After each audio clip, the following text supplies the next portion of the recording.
धरती से करीब 402 किलोमीटर ऊपर इंसानों द्वारा बनाई गई स्पेस में एक ऐसी दुनिया मौजूद है जहाँ पे चीजें बहुत अजीब तरीके से होती है। वहाँ रहने वाले इंसान हमेशा तैरते रहते हैं। वो एक दिन में 16 बार सनराइज और 16 बार सनसेट देखते हैं। वहाँ पानी नीचे नहीं गिरती, खाने की सभी चीजें ड्राइड होती है। सोने के लिए खुद को ऐसे स्लीपिंग पोड में बांध कर सोना पड़ता है। वजन मापने के लिए एक ऐसे मशीन पे बैठकर मापना पड़ता है। मतलब वहाँ की दुनिया धरती से बिल्कुल अलग है। वहाँ ना कोई बॉर्डर है ना कलेश। जहाँ धरती पे लोग एक दूसरे को मारने में लगे हैं, अपनी जिंदगी के भागदौड़ में लगे हैं, एक देश दूसरे देश पे मिसाइल छोड़ने में लगा है, वहीं पे यहाँ पे रहने वाले लोग इन सबसे पड़े पूरे ह्यूमैनिटी के बेनिफिट्स के लिए काम कर रहे हैं। एंड मैं जिस दुनिया की बात कर रहा हूँ उसका नाम है ISS, यानी कि इंटरनेशनल स्पेस स्टेशन। एंड आइए इस वीडियो में थोड़ा डिटेल में जानते हैं कि आखिर इतने बड़े स्पेस स्टेशन को स्पेस में बनाया कैसे गया, इसको बनाने का पर्पज क्या है, जहाँ पे एस्ट्रोनॉट्स आते और जाते कैसे हैं, वहाँ पे उनकी डेली लाइफ कैसी होती है, और इतना बड़ा स्पेस स्टेशन आखिर धरती पे गिरता क्यों नहीं, और इससे रिलेटेड ऐसे ही तमाम सवालों को।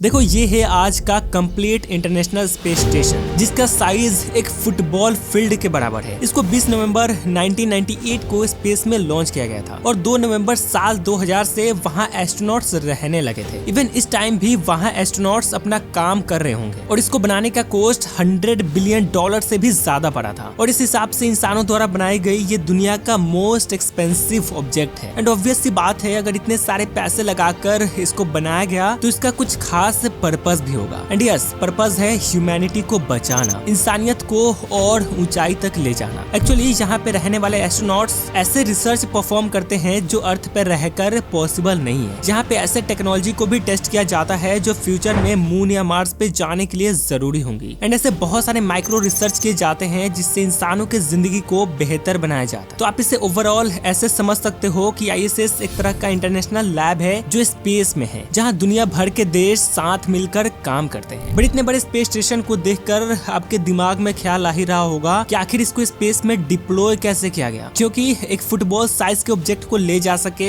ऐसी रॉकेट अभी तक बनी ही नहीं। तो एक्चुअल में इसको स्पेस में कैसे बनाया गया, इसके बारे में हम आगे डिटेल में बात करेंगे। बट उससे पहले थोड़ा बेसिक जान लो कि आखिर एस्ट्रोनॉट्स स्पेस स्टेशन के किस पार्ट में रहते हैं। देखो ये है आज का कंप्लीट ISS और ये स्टेशन का आगे का हिस्सा है। ये हमेशा इस डायरेक्शन में मूव करता है। एंड ये जो पूरा स्पेस स्टेशन है, इस पूरे स्पेस स्टेशन में एस्ट्रोनॉट्स सिर्फ प्रेशराइज्ड मॉड्यूल्स में रहते हैं। जब मैं मॉड्यूल कहता हूँ तो मैं इन सिलेंडर पीसेस की बात कर रहा हूँ जो स्पेस स्टेशन का हिस्सा है। इसमें सांस लेने के लिए हवा है, कंफर्टेबल लिविंग कंडीशंस है, और ये एस्ट्रोनॉट्स को स्पेस की वैक्यूम से बचाता है। ISS में एस्ट्रोनॉट्स अपना जिंदगी कैसे बिताते हैं इसके बारे में भी हम आगे बात करेंगे। बट पहले ये जान लो कि ऐसे हर मॉड्यूल में एक या एक से ज्यादा डॉकिंग पोर्ट्स होते हैं जो स्टेशन के दूसरे पार्ट से जुड़े होते हैं। इन्हें बर्थिंग पोर्ट भी कहते हैं। इन्हीं डॉकिंग पोर्ट्स के थ्रू अर्थ से जो स्पेसक्राफ्ट आता है वो इसी डॉकिंग पोर्ट से आकर जुड़ जाता है और फिर एस्ट्रोनॉट्स स्पेस स्टेशन के अंदर चले जाते हैं, बिल्कुल वैसे ही जैसे इंटरस्टेलर मूवी में डॉकिंग सीन दिखाया गया था। देखो स्पेस स्टेशन के 2 मेन सेक्शन है। ये वाला साइड रशियन ऑर्बिटल सेगमेंट जो कि रशिया के मॉड्यूल से, और ये वाला side United states orbital segment जो कि US के मॉड्यूल से, एंड यूरोप और जापान से। ये आप सारे मॉड्यूल्स देख सकते हो। तो बेसिक चीजें जो ISS में है वो मैंने आपको बता दिया। एंड अब समझते हैं कि इसको स्पेस में बनाया कैसे गया। तो असल में इसको स्पेस में नहीं बल्कि धरती पे ही बनाया गया और इसके एक एक पीस को स्पेस में ले जाकर असेंबल किया गया। देखो ISS का फर्स्ट मॉड्यूल रशिया ने कंस्ट्रक्ट किया था और इसका नाम था जारिया मॉड्यूल। जारिया मॉड्यूल जो कि इंटरनेशनल स्पेस स्टेशन का पहला मॉड्यूल है, इसको 20 नवंबर 1998 को रशियन प्रोटॉन रॉकेट के द्वारा स्पेस में लॉन्च किया गया। एंड तब इस जारिया मॉड्यूल का मेन ऑब्जेक्टिव था इलेक्ट्रिक पावर, स्टोरेज, प्रोपल्शन और गाइडेंस प्रोवाइड करना। बट बाद में और मॉड्यूल्स के लॉन्च और असेंबल के साथ ही जारिया मॉड्यूल मेनली आज के टाइम में स्टोरेज के लिए यूज किया जा रहा है। एंड इस जारिया मॉड्यूल के लॉन्च होने के बाद आप ये लिस्ट देख सकते हो। मेनली आज तक 7 और मॉड्यूल्स को लॉन्च किया गया है और इन सभी मॉड्यूल्स को अलग अलग टाइम पे लॉन्च किया गया। तो अब यहाँ पे आप सोच रहे होंगे कि जब मॉड्यूल्स को अलग अलग टाइम पे लॉन्च किया गया तो उसको एक दूसरे के साथ कनेक्ट कैसे किया गया। तो देखो 2 मॉड्यूल्स जिसमें पहली बार साल 2000 में एस्ट्रोनॉट्स रहने गए थे, उन मॉड्यूल्स को ये स्पेस शटल स्पेस में लेकर गया था। स्पेस शटल कुछ इस टाइप से था।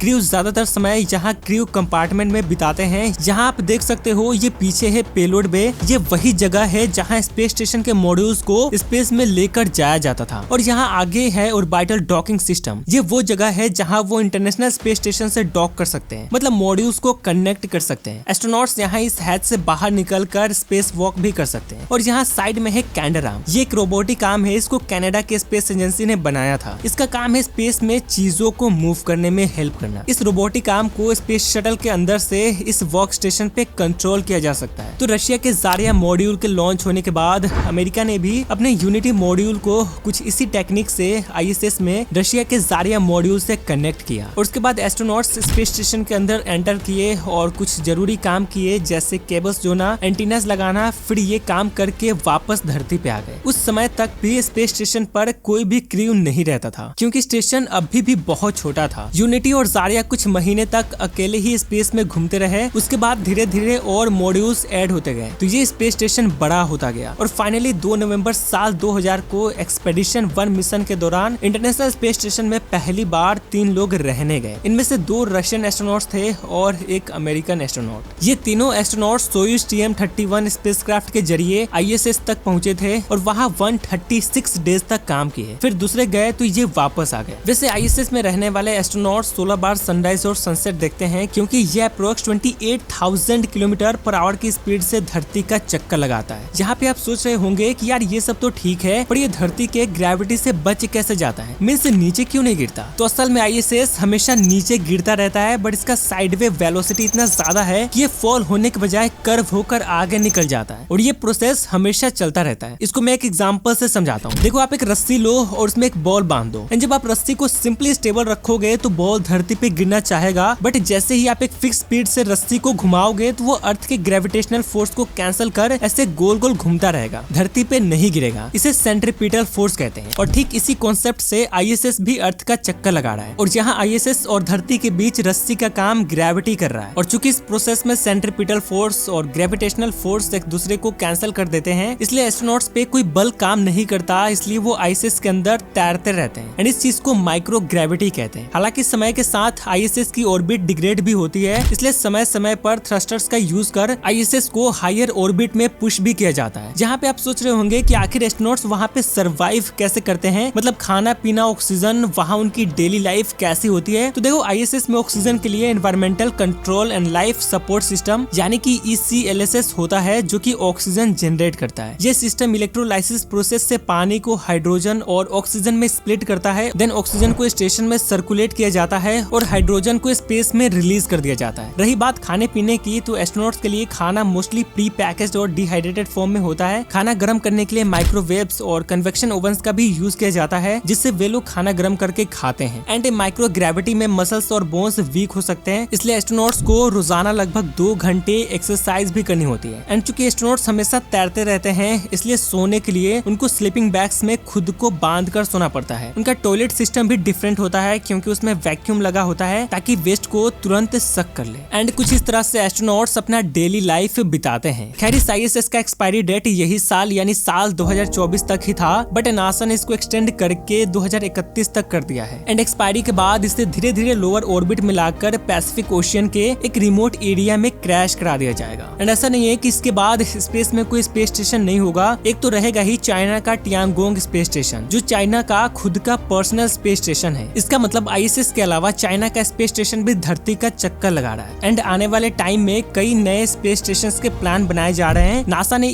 कमर्शियल स्पेस स्टेशन के डेवलपमेंट के लिए कंपनीज को कॉन्ट्रैक्ट भी दे दिया है। इसके अलावा European space agency, Airbus defence and space और वॉयेजर स्पेस ने एक नया स्टेशन जिसका नाम स्टारलैब है, उसके लिए एग्रीमेंट भी साइन कर लिया है। इसके अलावा जेफ बेजोस की कंपनी ब्लू ओरिजिन और SpaceX भी स्पेस स्टेशन बनाने का प्लान कर रहे हैं। तो फ्यूचर में हमें कई नए स्पेस स्टेशन देखने मिलेंगे जो ISS की जगह लेंगे और लो अर्थ ऑर्बिट में रिसर्च करेंगे। खैर, ऐसे ही स्पेस रिलेटेड वीडियोस आप मेरे चैनल पर चेकआउट कर सकते हो। मिलते हैं नेक्स्ट वीडियो में, बाय।